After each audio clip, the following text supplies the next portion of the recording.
खुलुमबाय इनसाइडेनि बर'आव आं मिथु बर'। आनन्दा हेम्ब्रमनि मुङै बिपिएफ राजखान्थि हान्जाया बाखि हागा नावा सागेन साखाम क्लाब काम लाइब्रेरिनि बानजायनायाव जोलुर बादायलायनाय खुङो।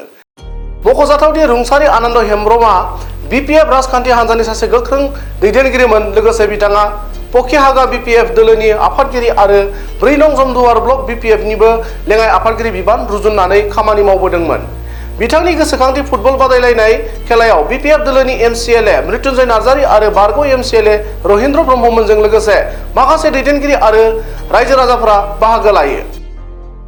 गिबियावनो आङो नोंथांमोननि चेनेलनि गेजेरजों बयखौबो साबायखर बावग्रोबाय।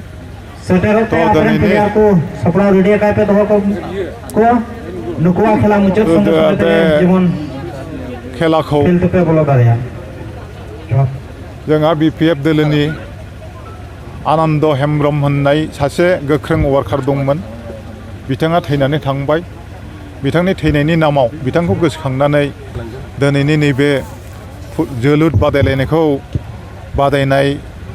बादायहोनो लाहार फाहार खालामनाय जादों। दा बे लाहार फाहार खालामनायनि आफादा जाहैबाय बे ओनसोलनिनो एसे मुंदांखा क्लाब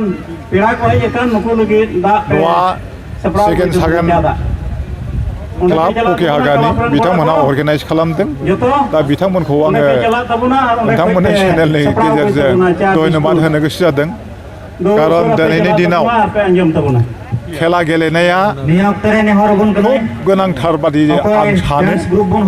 खारन खेला गेलेनानै दिनैनि दिनाव गावनि जिउखौबो खुंलांनो हायो, खुंफुंनो हायो।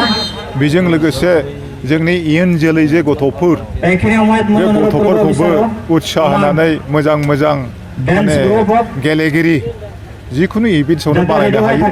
आरो जिखुनु इभेन्ट्सआवनो जुदि मोजां गेलेगिरि जायोब्ला बिथाङा नेसनेल इन्टारनेसनेल खेला गेलेनायनि सुजुग सुबिदाखौ मोनो।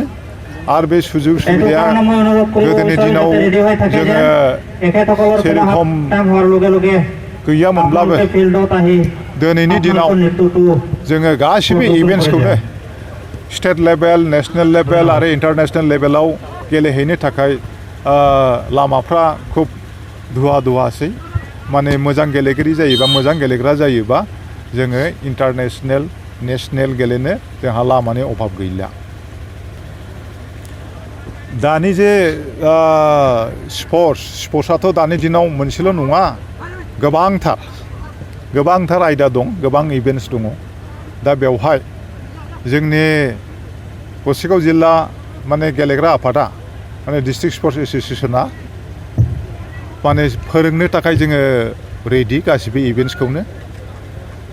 खारन बेयाव जोङो मोनसेयावल' फासयनानै दङ, बक्सिंखौ जोंहा सिभिल डिस्ट्रिक्ट नङाबा एप्लिकेसन होनाय जाया। बे सिभिल डिस्ट्रिक्ट जायोब्लासो जोङो बक्सिंनि एप्लिकेसनखौ मोनो, बा बबेबा आयदानि बबेबा इभेन्ट्सनि एप्लिकेसनखौ जों मोनो।